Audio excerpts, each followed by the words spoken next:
This man has never knocked nobody out cold. He's a bully. He's slow. He has no skill, no footwork. He's awkward. And I have been giving him a name.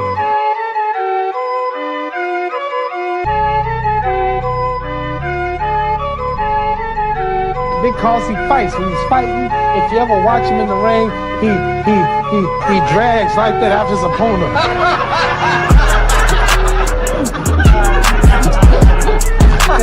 And how's the mummy gonna catch me?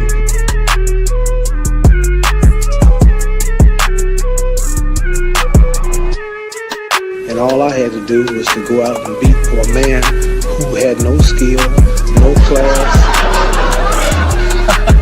Seriously, the man had no skill. I don't know why the world is so foolish to believe in him and think that I wasn't going to win.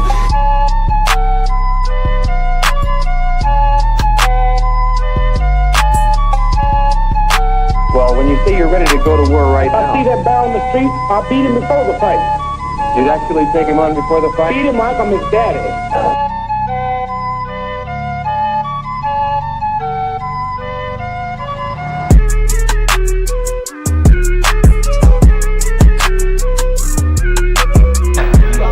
Basketball players out there, football players, they want to beat so bad, they want to get everybody. I'll go to Mars, I don't care.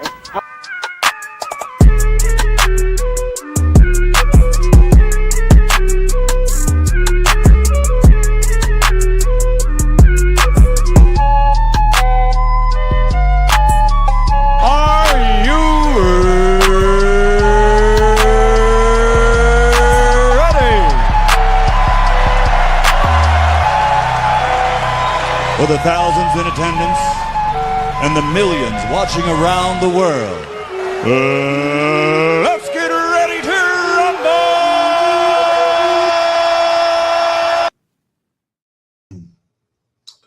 Good morning, people. Happy Sunday. And after a fresh day of debates that we just had, time for episode 4 of Debunked, where we again talk about general things such as specifically bad takes and debunk them again for your general amusement and higher learning purposes. Okay, so we expect to be joined here shortly by none other than Mr. King Speech Row himself.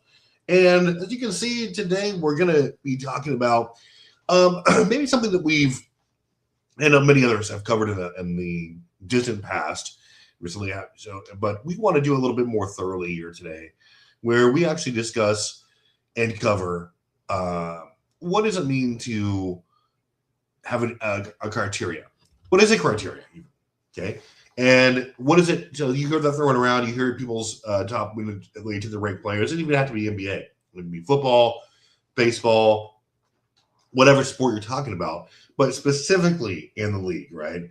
We hear everyone's lists, right? Top 5, top 10, top 15, whatever the case is, we hear them talking about it. But when you, a lot of times when you actually help ask them to justify it, you don't get any kind of an answer from them, right? They want to go and talk about, things that don't really matter when you're talking about comparing players head to head or, resume criteria, it's just really inconsistent. So today we want to try to get to a point where we can say, this is what a true criteria looks like. What are your criteria? I give you mine, but I definitely want to have a little bit more participation this time. And we're going to do some Q&A from the chat also. So everyone has a chance to give me their take on what they think a good criteria is, what maybe bad takes they've heard as far as people trying to justify some, their top 5, top 10 list to them. And we'll go from there, okay? And there he is, the man himself, Mr. Rowe. How you doing today? Hey, what's up, people? What's up, audience? Yeah, I like this topic. It's one of them topics where when I've been listening to some of you guys, debating, and some of you guys, and I'm talking about general public. The criteria and the way you judge people, the way you judge certain aspects of the game, it's a lot of inconsistencies there, so. I've seen some crazy debates. I was told that Russell Westbrook is not a great playmaker despite his four assist titles. I mean, that's yeah, yeah. So and how was it justified? Well, LeBron and James Harden, they were better playmakers. Mind you, the guy at the beginning, I mean, at the beginning of his argument was trying to justify that Steph Curry was a better playmaker than Russell Westbrook. So he brought up LeBron and James Harden. Does that make sense, Travis? No, and I mean, really, the only time I've really heard that narrative of where, for example, Westbrook's a terrible playmaker is when they're trying to push the narrative that that 2022 Lakers team had no business having any success, right? And Russell was the fall guy. Yeah, and that was Russell's worst this season. As a starter, probably since his first few years, but first few years that OKC broke through. After that, he still be playmaking. He's this guy, and I get playmaking is not just getting assists, stuff like that. But Justin, just one example. That's just one example. I mean, telling me that Tim Duncan is a better rebounder than Charles Barkley or even a Dennis Rodman when Tim Duncan never led the league in rebound. I mean, things like that it's just the way people. It's just like I would say this. You use numbers for one thing, prove certain points, and then you don't apply those same standards across the board. I think that's where people get. And again, everybody has bias. I have my own bias, right? But like, if somebody was like, say, Magic Johnson, the greatest passer of all time, am I gonna sit there and say John Stockton wasn't a great playmaker like Magic, or on the offer with Magic? I understand they were different type of passers and different type of playmakers, but John Stockton is definitely up there, right? That's just one example, So it's just, I think, when you go between the eyeball and the stats, and you must have a healthy dose of eyeball and stats in your narratives. Then you know what I'm saying? Like, yeah, just be consistent with it, because otherwise you can get your debates and your talking points chopped up really well. No, exactly, and I mean, I think that's really one of the whole points is that if you have something that you've told people or that you yourself use to rank players themselves, I mean, then the important thing is just be consistent with it. You're like, can you apply that to every one on your list? Can you use it when you're debating with someone? Can you back it up with fact? Like, is it quantifiable? Things like that. And I've always said that as long as someone has a consistency across the board when they're talking basketball, football, whatever the case is, then I've never been one to say, you know what, that's trash, that's garbage. I won't attack it. It might not be the same as me, what I use, but as long as someone has crafted a list and is consistent, and they apply to them, that's fine. Leave them alone. But like that brings a question like, what are you using? And a lot of players or a lot of people, and I'm sure you've met it done. We've talked about it. We've talked to a lot of them throughout the years. They really don't have that consistency, right? It's like one or two players, and they use certain reasons, but they can't use that for 6, 7, 8, 9, 10. It really just evaporates. One like, so I have Larry Joe Bird right outside the top 5, right? He's my number 6. Again, the only change I've made to my top 10 recently is putting Akeem above Shaq. It was really, I think, shout out to Woodage and shout out to Swish, who crazy guy, did make me remember, or actually Woodage, I didn't realize that Shaq got swept 7 times. So now, if I'm looking at that, right, because the one thing I always put over him was the dominance of having a three-peat versus just that back-to-back, even though Akeem made Shaq a victim of him during his back-to-back, right? But then later on, for him to go three-peat with Kobe, of course, I want to get into that later, too, the teammate tax thing. Oh, my God. Teammate tax is the worst thing you can do. I mean, I really think teammate tax is absolutely stupid. But we'll get into that, right? But the fact that Shaq was swept 7 times in the playoffs, like, if you're a dominant force, and mind you, he was swept 7 times in the heart of his career. It wasn't like old Phoenix, right, or playing with LeBron as an old guy. No, he didn't get swept then. He got swept as Shaq Attack, as the Diesel, as the Big Aristotle. He got swept 7 times. I mean, again, you got swept when the opposing center is Greg Ostertag. So that's one of the things that one of the reasons why I tag Shaq. But with Larry Joe, right, and I have Larry Joe right at Kobe and right ahead of LeBron. Well, again, I tax all-time greats for missing playoffs. Like, especially when you play in basically most of the leagues, you can't be a top half team. It's pretty much what you need to do to be a playoffs. I mean, to make the playoffs in the NBA and pretty much every era. I don't think there was any part of the NBA where less than 50% of the teams qualify for the playoffs. Well, that's a tax that I'm going to give you. Hey, well, it was another look, Kobe.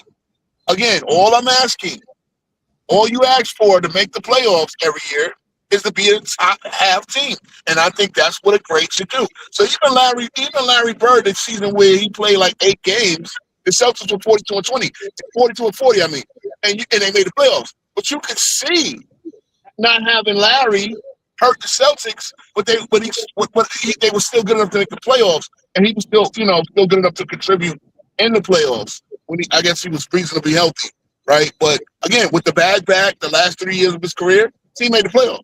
So to me, it's like, yeah, I'm gonna. If I think their peak and apex of their careers was somewhat on the same par, then I'm gonna tax you for not making a playoff. That's fair. And I mean, we got that. But hey, Dart has joined us. How's it going today, Dart? I'm doing good. There you go. Hello. I have to start doing some homework for my job sometime soon. But I saw the topic on here, and I see the streamer. Is the question? Is there a perfect criteria? Is that what we're talking about? Yeah, it's really just we raise the question: is there criteria that maybe everyone can relate to? But mainly also, we're just trying to say, more than perfect. Is there maybe like a consistent criteria that we can arrive at, right? And like we're just kind of breaking down some of the bad takes we've heard, but more than likely sharing our criterias and just for what's yours. Yeah, so I guess I'll start with what my criteria is, and then I'll follow up with what I think about it. But my criteria is based off of dominance across your icon, the stuff that I always bring up in debates, how iconic you were, what type of awards you've won, what you do off the court, how did you influence the game of basketball, how much did you win, how much impact did you have on your teams, and then also a lot of the stats-based stuff. How dominant were you? And that goes across all of these aspects, and particularly across all time, because once you start getting past the best stuff per year, when you're in 80 years of the NBA, then you have to go to a second level, and you have to do a little bit more research. And when you start talking about the third best guys, or you start talking about teams that lost in the semifinals, but they had 60 wins or whatever, like those Atlanta Hawk teams that where everyone was an all-star more or less. Teams like that, those teams are going to be forgotten about in 20, 30 years. Some people that forgot about them now. So I think really the dominance of a player really stands the test of time in comparison to somebody who was second or third in something. It's not to say that it's not impressive. If you want to go to that second or third level of analysis, that's great. But I do not think that the second or third guy, in respect to any of these things, matters to me. Now to talk about criteria. Is there a perfect criteria? No. And candidly, I think criteria is just something you should use for yourself to stay consistent. Like, I don't think that my criteria is any better than anyone else's, even if And if you don't want to be consistent, that's fine too. If you just want to be a fan of the game and you say that LeBron James or Michael Jordan's the greatest of all time, then that's fine to me. I don't care if somebody has a criteria or not. Now, if you want to make an argument, you need to have something to base your argument off of. So past that, if you want to have an actual argument, or unless you just want to talk crap, if you're just talking crap, you don't need a criteria. But otherwise, yeah, I think the whole criteria, whole conversation and circles that we run around, I think is a little overblown. I don't think it's that serious. Yeah. There you go. I think. Look. Let me just answer real quick. I don't think there's a perfect criteria. I think the best criterias have more consistency, less bias. So everybody's going to have about at least 10% bias on a certain player. If you have 90% consistency, and that's a really good criteria. And again, I don't even have. It's not a criteria for me. It's a process, because for me to already rank you as an all-time great, I think you have an argument to even be the GOAT. But then the question is how I have a process of separating guys to actually rank them. You know what I mean? Absolutely. What's your take here, Is? Thanks for joining. Mr. Ismail, how's it going today? Hey, what's up? Hey, everybody. My take on criterias. Yes, sir. I think most people don't really have one until it kind of gets they don't really have one until it gets exposed for what they don't want it to be, or if it most people have bias. We all have bias. Most people have a lot of bias. Well, I mean, it depends on what your bias is. If it's if it produces evidence that makes sense. If I say Michael Jordan's the greatest scorer of all time because he has the highest points per game average, then you would say that I go off a high points per game average, who's the greatest scorer of all time. So that kind of would that's the biases there. The biases should be some evidence point to what you're making of your claim, right? And so, I mean, some people say Kobe Bryant is the greatest scorer of all time without any evidence to support it. They just say it's skills. That's incredibly biased. That's really that's opinionated without backing anything up. You know what I mean? Okay. So, all right. Yeah. Let me jump in real quick. Right. Okay. Here's one fact you can use. Right. You say no evidence. The year Kobe Bryant scored 81 points, right, against Toronto. Okay. There were 40 games. Well, teams had 40 games where they did not get to 80 points that season. So Kobe Bryant in one game outscored 40 different NBA teams. That's just one. Understand what I'm saying? That's just one piece of evidence that could say, wow.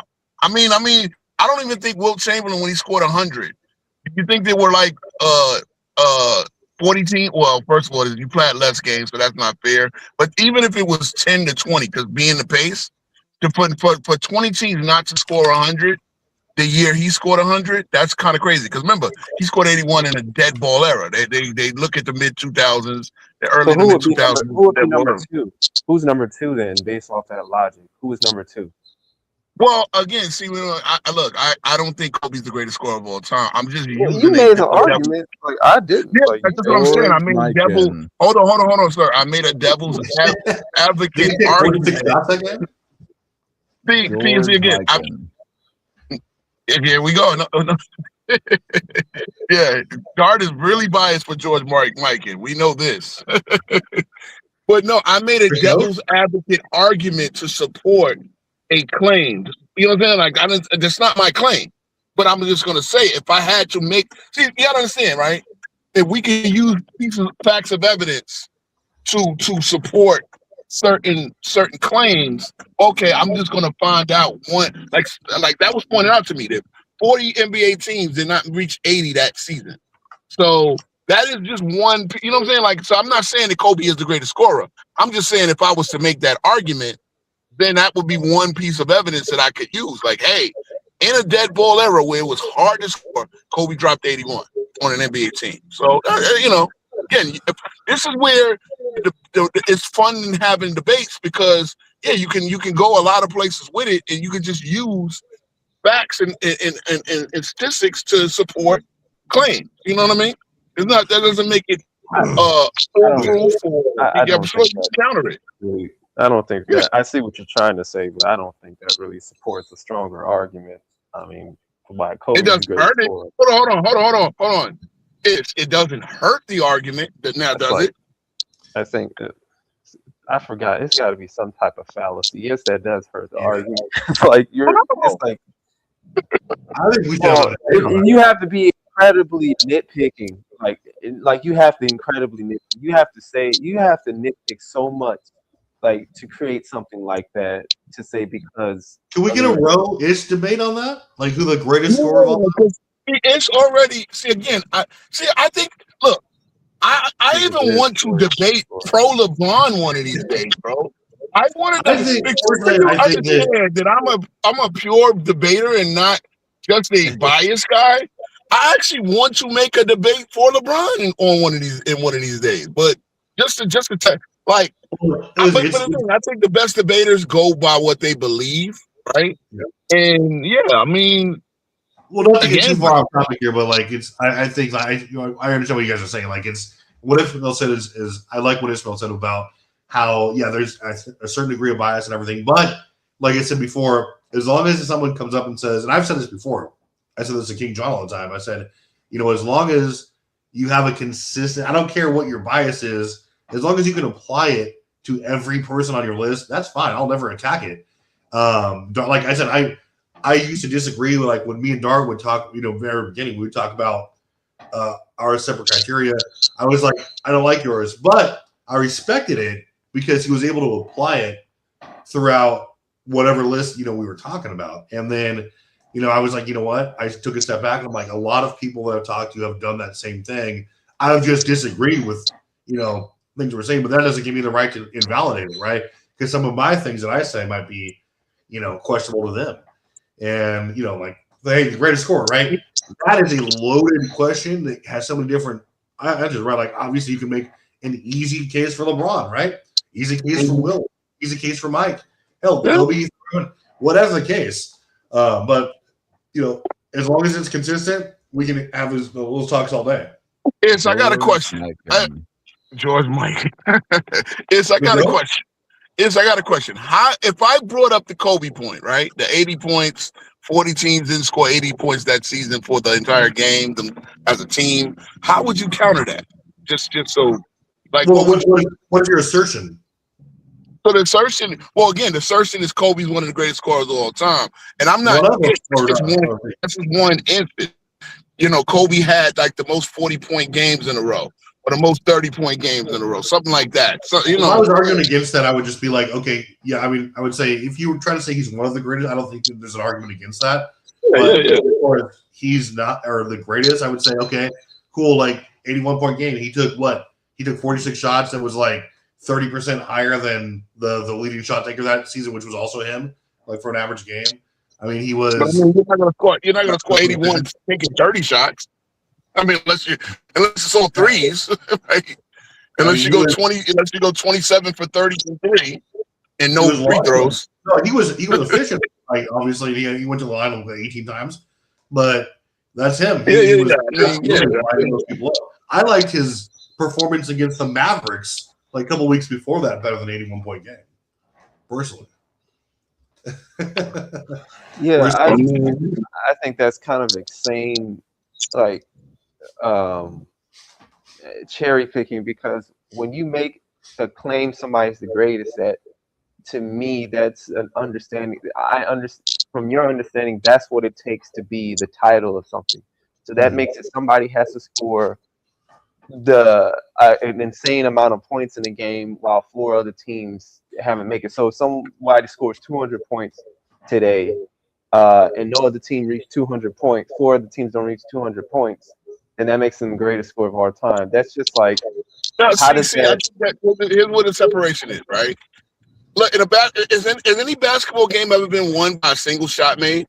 Like, unless it's one of these 5-year-old games where the final score is 2-0, right? Yeah, That's just one point. That's just one basket. That's like a dunk, but that's like a 4-point play or something, right? But a 4-point play ain't gonna win a game. You got to score other points. So that's just one point that I'm using in the debate. All I'm saying is that's you know what I'm saying. That's not going to slam dunk the case that Kobe is the greatest scorer of all time. That's just one anecdote that I'm using to help support the fact.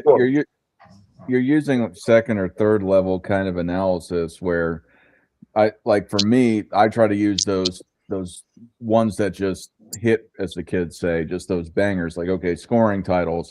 If you want to talk totals, and like to me, when you start going into that next level stuff, yeah, it matters. But like unless you're a Kobe fan and you're doing research on Kobe, nobody's going to know that he outscored 40.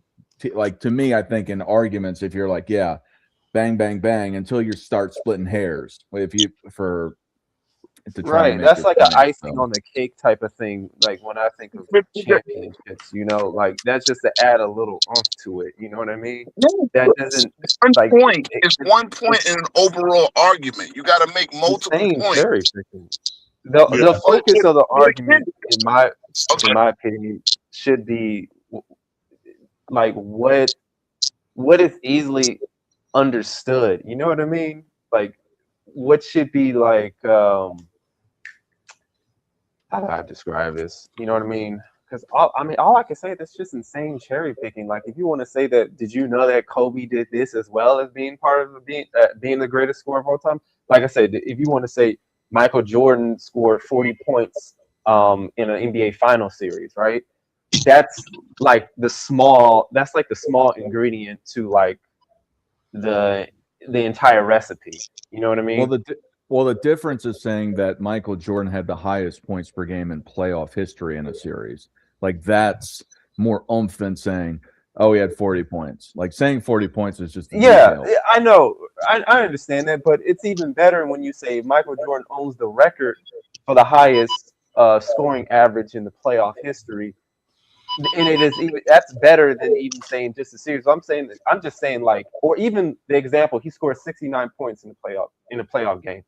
Why would I use that? Shout out to the chat really fast. I'm trying to drop the link in here, but it says I keep getting an error message that says YouTube rejected this. So I'm not sure why it is being hostile towards my attempts here to drop the link. So just a shout out to the chat. I'm not ignoring your request here. There it goes. Not sure why that happened. But great. I would say great job.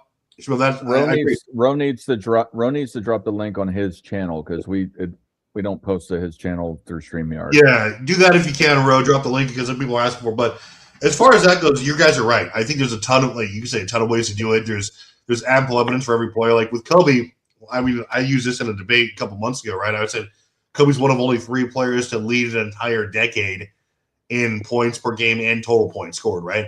That alone makes him, I think, objectively one of the greatest.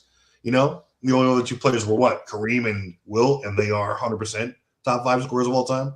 But, there's just so much direction you can go. See, again, Kobe, listen, Kobe being the greatest scorer of all time is a bias. It's an opinion, right?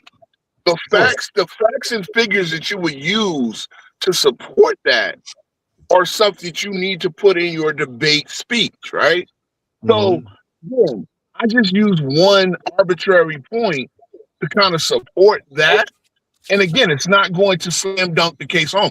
I don't think Kobe's the greatest scorer of all time, personally. But if I was making that argument, these are one of the things that I might use. You understand what I'm saying? How many scoring records?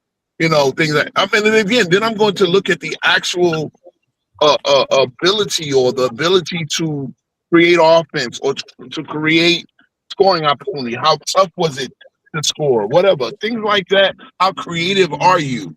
Things like that. I'm going to use different things. Again, I don't think Kobe's the greatest scorer. I think damn sure one of them definitely. Put it this way: if I'm gonna put him, I'm gonna easily make the argument he's a top 5, and that's one of the points. That's one of the points that I would use. Now, to rebut that or to like spread that out. Oh, well, that doesn't really mean something. Okay, well, good luck doing that. You know what I'm saying? But again, there's a lot of other things. That 40-point scoring, I think he had 5 straight games of 40 points and things like that, especially in that era.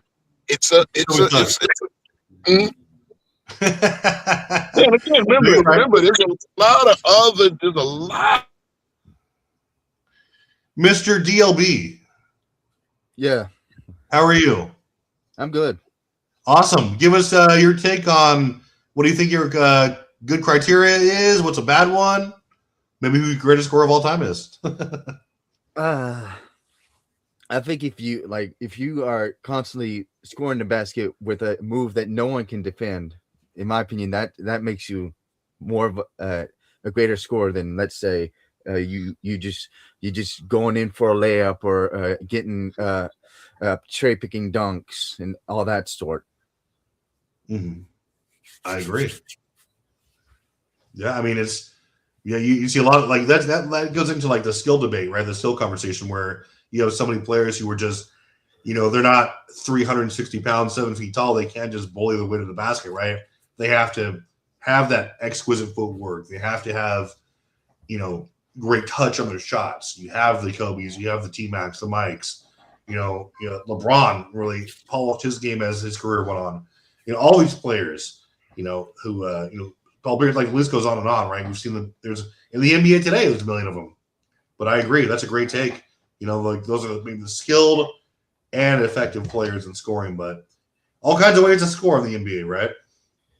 Yeah, 100%. Ishmael, yeah, I think you're right. What was your personal criteria if you had one there? I remember that was an ongoing thing. I've made some changes about that. I go for the longevity aspect, so I do involve win shares, catch-all metric, but I don't like the fact that it doesn't value scoring enough.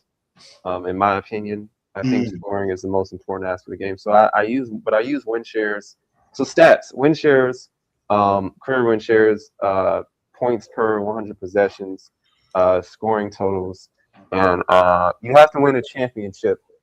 Well, I think that's important. I don't put Karl Malone in the conversation because he doesn't have really anything to back up. He doesn't have anything that to showcase the fact that all his production, through his efficiency and whatnot, he doesn't have anything that you can say that I've made a career to become a champion. So that's what I would say. That's my criteria, is basically the production of your career, how productive you are in your career, and how good you were in your production through those through the averages and the win shares. I keep it real simple, so it's basically the stats within how productive you are. I used to only do totals, but I do totals in that aspect, and I also use, like I said, points per 100 possessions, how efficient you are within those possessions as a scorer. Points and efficiency. The most efficient scorer of all time is DeAndre Jordan. Is that how we doing it? No, he's not.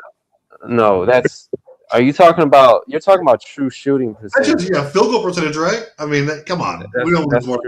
That's true shooting. But that's what I'm saying. That's why. Look, he's getting the most points based on the shots that he takes, and that's what true shooting percentage measures, right? But of course, there's nuance to that.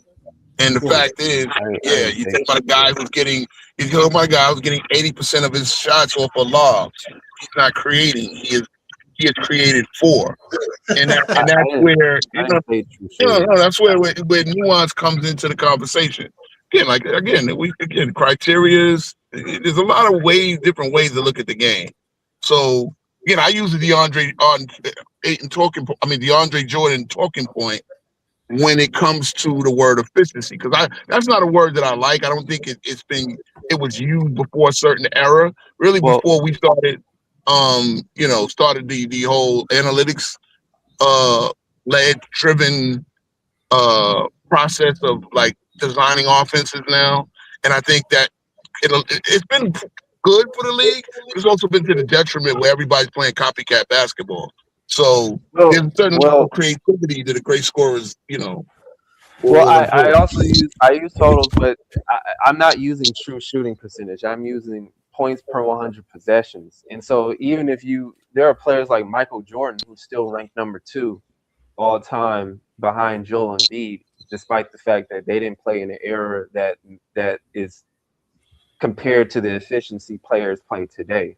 So even Kobe Bryant, I think, is number 6 or top 5 or something like that, and he wasn't the most. But it's the possessions, it's not the shooting. You know what I mean? And Danny Mac, Yeah. I got Dirk over Larry Bird. I don't think Larry Bird's career is more productive than Dirk. So, Dirk over Bird. Oh my God! Do we have a debate? Do we have a debate here? Woo! Yeah, I would love to see that debate. Yeah, I keep it in the stats. I got like 6 other white boys before Dirk enters the conversation. I don't think I don't think that it's like, obviously I have Larry over, but I don't think that's a ridiculous debate to have because there's different things you could use, but I think that would be a fantastic debate. Yeah. Yeah, I don't measure the peak and stuff like that like crazy. You know what I mean? Yeah. And so, like, I understand, like, if you're talking about peak conversations, Larry Bird will have it over Dirk Nowitzki, but I go for the sustained excellence the entirety of your career. So, question. How would you debunk if I brought up the 3-peat MVP? How would you debunk that? Well, I would have to basically say that I don't think MVP is more worthy than an entire career. I would think MVP is also a media award. So, I mean, it was when Dirk won it, right? It was when Dirk won it, though, right? Yeah, I mean, like, I don't really measure MVPs like that. So it's like, what do you want? So you would not use the MVP for Dirk, right? Is there a reason why you wouldn't use the MVP for Dirk? Because like MVP criteria changes often throughout the history of the NBA. They're not consistent, and so I think that if they had a consistent criteria, then it would be, I think, more respectable. But it's not. Like, most awards in the NBA are not consistent. So it's like, how do you define that? Who's a real MVP? You know what I mean? Like, what is an MVP? You know? So it's just like, who's the most valuable player? I will tell you MVP does have a consistent criteria. It's the best storyline towards what writers think, or collectively writers think, is the most valuable player. So it's really like everything, even the 6-man. Who's the best player off the bench? Well, it's a storyline towards who they think is the best, most productive player off the bench. A 6-man can be a great scorer. A 6-man could also be a great rebounder and defender off the bench. It has happened. Steve Nash did not have the best story winning those MVPs. He did not have it better than Kobe. Yes, Phoenix actually. So Phoenix had Stephon Marbury in the same team the year before Steve Nash signed as a free agent, right? And actually, because it was pretty much Stephon Marbury's salary being saved that enabled him to sign Steve Nash. Well, when the team actually goes from like a 42-win team to a damn near 60-win team, that was the storyline. They said, what's the difference? Steve Nash fits this team in this D'Antoni system a lot better. Therefore, they rewarded him with back-to-back MVPs based off that. Another question to you there is, I guess, from Casual, where would you rank Jordan if he's not 1 for you? I got him 3 or 4. Right near Will Chamberlain. I got LeBron, Kareem, then Jordan, Will over Jordan. So that's how it is. There you go, Casual. But I think his career.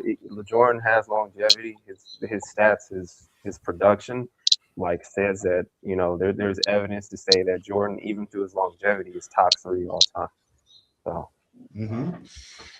I mean, yeah, like I said, it all comes down to like, pay attention, chat. It all comes down to how you, like we talked about in length here, how you rank them, what's important to you. But to segue, as we're kind of we're approaching All-Star Weekend, right? What do you guys, if you guys are paying attention to the league, right? Where do you guys see? I mean, just based on obviously the first half, who's coming out of the East? Who's coming out of the West? I mean, I think there's a lot of dark horses. I don't think any team is really consistently dominant. We've seen OKC kind of have struggles relative to at least last year a little bit recently.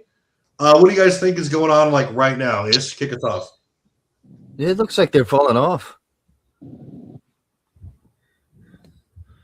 Like they've been losing the games that they should have easily won.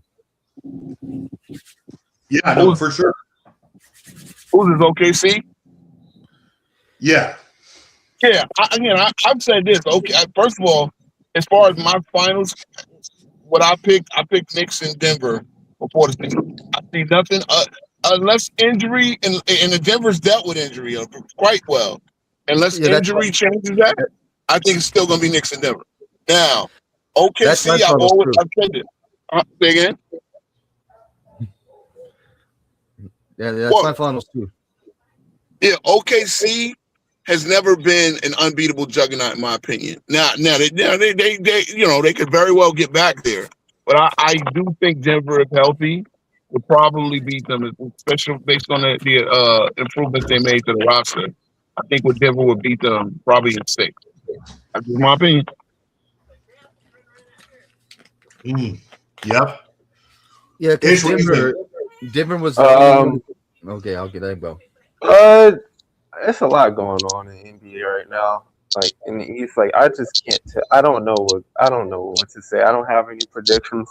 Like, it's a lot. It's a lot. That's all I can say. No, you're right, man. It is a lot right now. I think there's a lot of like. I don't want to say because I think it's a cop out. There's parity, but I think a lot of teams like had the seeds planted to be a lot better this year, and we saw that, right? Like, even if they're not like San Antonio, I don't think anyone would have predicted they would be this good this fast, as relative to who they're in the Western Conference against the champs, things like that. If they're healthy, I think that they can very well come out of the West, right? Based upon how they play OKC. We'll see if Denver can get back to being completely healthy. We'll see Jokic looked good, right? Like his first game back. Yep. But we'll see how there's Aaron Gordon, how he's dealing with. We'll see if Murray can, there's a lot of gifts, right? I still think it's going to be Denver, and initially I said Cleveland, but they're not the same team. Like, people are up for them every night. My team. How'd you like to trade that, Travis? Did you like Cleveland? How'd you like the trade they made last night? I mean, Extruder, yeah. I just think that that's not wasn't really addressing their need, right? Like if you look, I agree. They're shooting across the board. They're shooting worse than they did last year. They're playing worse defense. So it's just they still have a great core, but we'll see. I still think at this point it probably is going to be the Knicks coming out.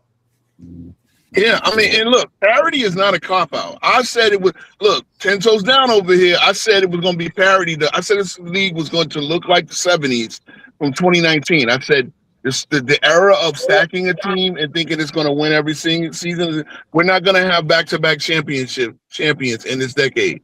6 years in, if OKC gets knocked off, my prediction will look pretty good going into the rest of the decade. I think, as far as the trade, I think they did get a Darius Garland insurance policy, being that Darius Garland just stays injured. He's so good. He's so good. He's not the best point guard, but he's definitely a top level point guard. And Cleveland, it's either ankle or something is always happening to Mr. Garland. And I think come playoff time, I guess maybe they get a little bit more depth. I didn't think DeAndre Hunter was hitting for them the way I thought he would when they got him last year. And I really think when I was watching the Lakers game with Zaya the other night, I think he lost a step big time. So Cleveland's problem, and I said this on the stream, they don't have it. Where's their dog? Where's their bull? I know that Mitchell is a dog, and I know that Mobley is the defensive player of the year, but these guys are soft, bro. look, everybody's pretty much soft. There's very few like real tough guys, but you gotta have one guy that just. I just think they're skilled, but not. I think they got a soft underbelly, and I think they're gonna lose again in the second round. Don't forget that the Bulls got Dario Saric out of that trade. The absolute goat.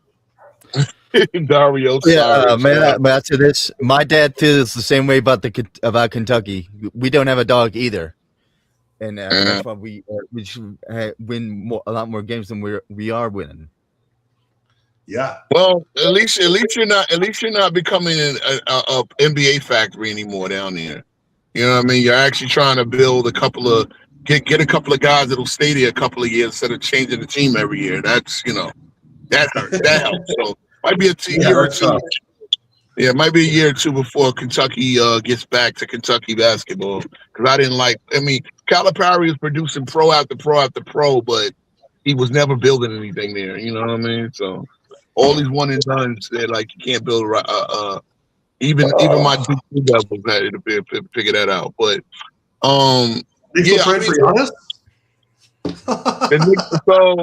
yeah, it's complicated. It's complicated. I think he's a Duke fan, which the Kentucky Duke has been rivals since '92. Before that, brother. Before that. But yeah. 92, Laettner stepped on Timberlake's chest. This season has been a negative season for me because this has been a season where I've actually like seen more negatives for me than positives. It's just like a lot of things with the NBA, with the injuries, like players are so injured, the flopping. And I'm not even trying to sound like an old head, but a lot of it has just embrace your inner old head. Embrace your inner old head, bro. It's just really annoying. Like you can't ignore it. The flopping, the injuries, players are not playing as much, and then there's just too many teams that are not trying to win. Because what do you call it when an NBA team is trying to get a higher draft pick by losing? Tanking. Right. Like, bro, you clearly see that. It's like, bro, how do you like right? I'm telling you. Bro, on Christmas Day, I subscribed to ESPN Plus. First of all, I subscribed to ESPN Plus thinking, okay, I can watch the ABC games on Christmas Day. Oh, no, ESPN Plus. No, you can't subscribe to ESPN Plus because you only get ESPN aired games. You don't get, like, the whole ABC thing. So then I had to subscribe to ESPN, spend another $10. I subscribed to League Pass, and I subscribed to Peacock. And then as soon as I did that, I got I'm like, bro, I don't like watching these games. I like, as a content creator, it's like, okay, if you're gonna talk about the games, let's, all right. Dude, you just have to subscribe to Buffalo Wild Wings and go there every day and get No, hey, I don't Buffalo Wild Wings or Wingstop. Nope, I got an air fryer. Don't get their wings. Hold on. Skip Buffalo Wild Wings. Get an air fryer and go to Costco or Sam's Club or what's the other one? BJ's. Trust me. Well, yeah, I'm just talking about you go there for the game, not their wings. Their wings suck. Oh, okay. Oh, you mean to watch the game? Oh, I got you. Oh shit, that's my inner fat boy. Bro, that's my inner fat boy. Bro, how do you like my top 5 scores in the chat? Top 5 scores? Go for it. It's in my chat right there. Let's see. I don't see it. Top 5 scores of all time. KD and Kobe, Mike. KD, Kobe, Mike, Melo. KD, Kobe, Mike, Melo? Who's my last one? Carmelo Anthony. Carmelo Anthony could have. Wait. I can make a case that Carmelo Anthony is the greatest scorer of all time. Because again, when I look at it, great scoring. Hold on. What I look at as the great scorer is the variety of ways in which you score. I don't think any of the three have that post-up bully ball game like Carmelo Anthony. Okay. Right. You Again, must enjoy jab I like step unblockable. at the corner with him. unguardability. No, I like jab step. unguardability. Well, he can certainly be guarded. Bro. Yeah. More inefficient shot chucking. Okay. Inefficient shot checking. Your favorite defender. Hold on. But your favorite defender will tell you when you ask, who did you have the worst time guarding? Bron Artest, Bruce Bowen, a bunch of these guys with multiple All-NBA defensive selections to their name will tell you, Carmelo Anthony. I would have rather guarded Kobe tonight than guard Carmelo Anthony. So again, I'm not just looking at I'm looking at efficiency. I'm looking at the whole variety of it. See, that's what I'm saying. We got a lot of times people have different things that they look at. You know what I mean? KD the GOAT. Did Carmelo even average 30 one time? I believe no, he never did. He never did. Well, again, he wasn't. Wait, he wasn't. That means he wasn't a shot chucker. Maybe if he took more shots, he would have averaged 30. I'm just saying. But he was definitely a shot. Wait. He took less shots. He took fewer shots than LeBron James, a fast first player. That's amazing. Yeah, that doesn't. Even if you lined up peak for peak, even if you line, because I understand Melo came off the bench a couple of years. Even if you line up the peak years, LeBron James took more shots per season per game. Yeah, but he scored more and was more efficient, though, man. Scored more and more efficient, but again, against the same competition, Bruce Bowen locked the guy up for 4 for 16 in the finals game. Like Carmelo's highest points in the playoffs is 30 points a game, and that's only with six. So it's all about quantity. It's all about quantity over quality for you, right? Right, bro. That's not even quality though. That's not even You think it is because again, you know what? You think missed shots is a detriment to true scoring. And again, you really think Carmelo Anthony's scoring skill is so great that it projects him to a top 5 scorer of all time? Bro, better than there are only 10 players in league history who've led a team in scoring for at least 10 years consecutively. Not consecutively, but 10 years at all. At a 50% clip or better. Melo is not one of those players. Melo was never going to shoot 50%. I don't think shooting 50% is a prelude to being a great scorer. See, again, if that's the case, then the greatest scorer of all time should be Shaq, right? Isn't he shooting? Isn't he averaging 30? No, bro, nobody's saying that. Shaq is the greatest scorer of all time. See what I mean? You see what I mean? But this is where, hold on, Ish, this is where bias over consistency. If you're not going to be consistent, then you got to tell me Shaq is a great scorer. That's not even my criteria though. That's like. But you brought up the 50%. You brought up the shooting percentage. That was Travis. Travis did that. Okay, well, you could easily say that you're right. But efficiency is part of shooting percentage is part of efficiency, and when you bring up efficiency, that's going to all encompass all of that. So again, Shaq should be in your list if that's what you're talking about. See, I'm looking at the art of scoring. I'm looking at the art of scoring. I'm looking at the way how many ways can I kill you? How much are you for others? My top 5 is in Rose chat. It's the last, as far as I know, this is the last message. Jordan, Kobe, Will. Put it back up, Dakota. What my top 5 great scorers is in Rose chat. Oh, I see it now. Oh, you're D'Artagnan. Okay. A darter like this, he got Mike in there. Mike? Yeah. Are you sucking up to Dart, Dakota? Yes. Are you sucking up to Dart, Dakota? Is that what you're doing? I want to get this this popping on. Ish, would you want to debate Roe on the greater scoring topic here at some point? No, I want no. Don't let him off the hook. I want Dirk versus Larry Joe. That's what I want. I want the big German. Would you be down for that? Versus the Hick from French Lick. That's what I want. Dirk Nowitzki versus Larry Bird? Yeah, who's greater? Yes, that's what I want. Don't let him off the hook. Don't let him off the hook. Yeah, sure, man. Sure. Yeah, let's do that. Yeah.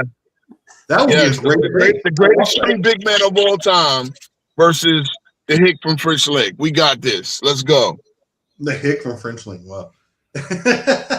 I will tune that up for next weekend. Ish, would you be available? I don't know next week. I have to check my schedule. I'm going to All right, cool. Anytime. Let me know. That's it. That's it. Yeah. We'll work around whatever you have to do, but yeah, just let me know either way. But that was fun. I have to take down Herm next weekend because we had to postpone that. So I've got to give him the business.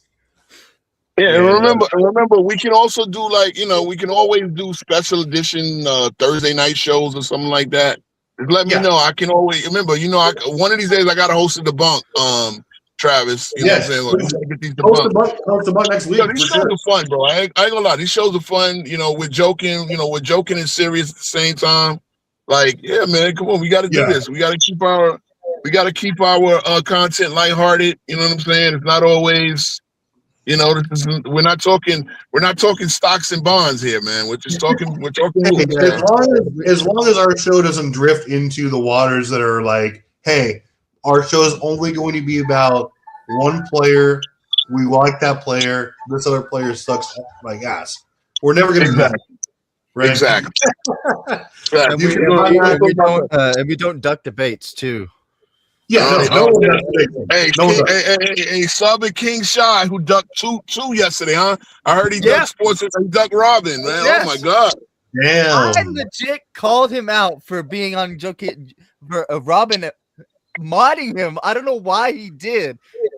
I mean, he told me why he did because he didn't know. But hopefully he's got unmodded now. Well, maybe he got orders. I don't know. Maybe he got orders like, hey, stand down. We don't want one of our guys taking money into L. You're not. Hey, young Quick. To see why he ducked, but only like time him out if he's doing something crazy. That's the only thing I time out people when they're like acting crazy or spamming.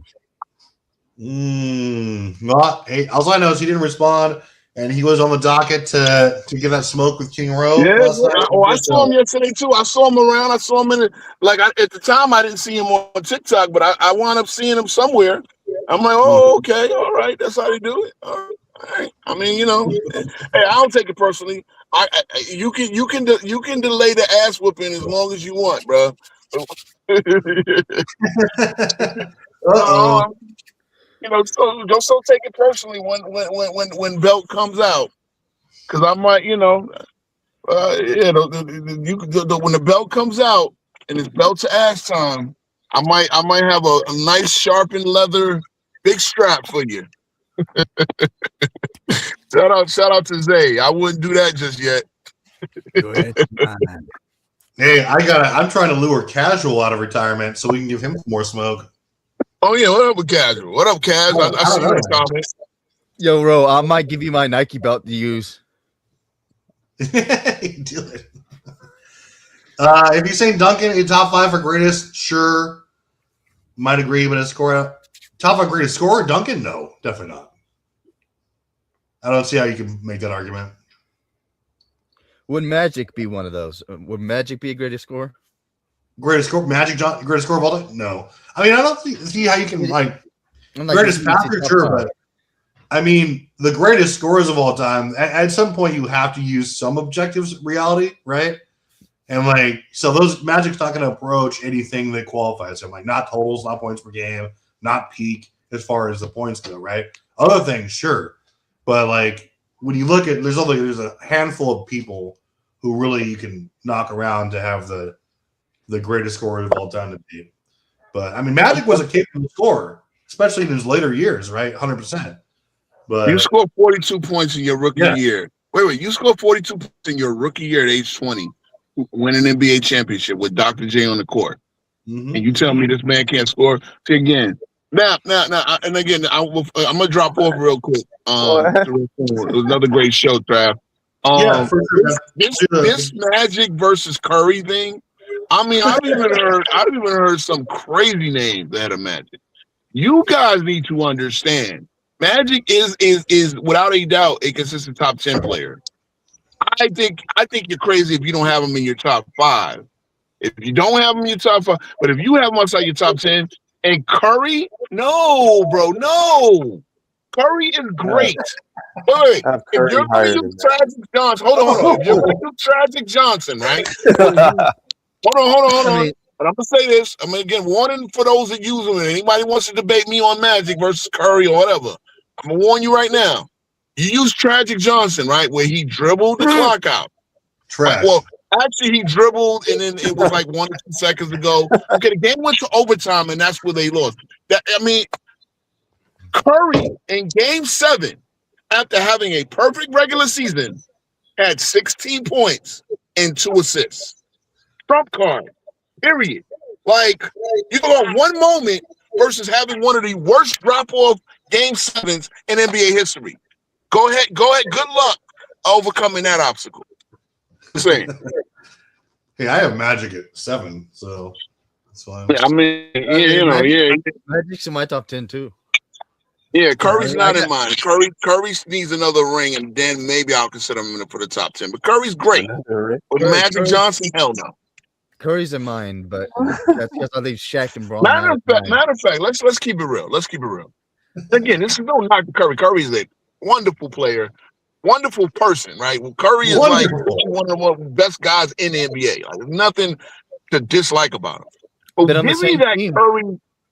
give me that Curry finals, just like lights out performance where he carried his team. Again, Magic did it as a rookie, guys. As a rookie. Just saying. I understand it was a great team around him. And that was Magic's job. So unlock the greatness of the players around him. That's the greatness of Magic Johnson. He had one good game. No, he had more than one good game, sir. That was Magic had a lot. First of all, Magic played in 9 finals. If you're gonna sit there and tell me Magic had one good game in the 9 NBA finals he played, you're out of your mind. He carried as a rookie. He had that fantastic game. Kareem was averaging like 33 and 15 that series. But see, this is what I'm saying. Remember the teammate tax thing I told you about, Travis. I'm not gonna. I'm just saying Kareem wasn't there, but Magic carried Kareem as he was older, right? Again, I don't like the carry word, but you know what I mean. Sure. Magic had a lot of. Again, doesn't Magic have like 20 assists in an NBA Finals game? Or I know he had 20 assists in a few playoff games.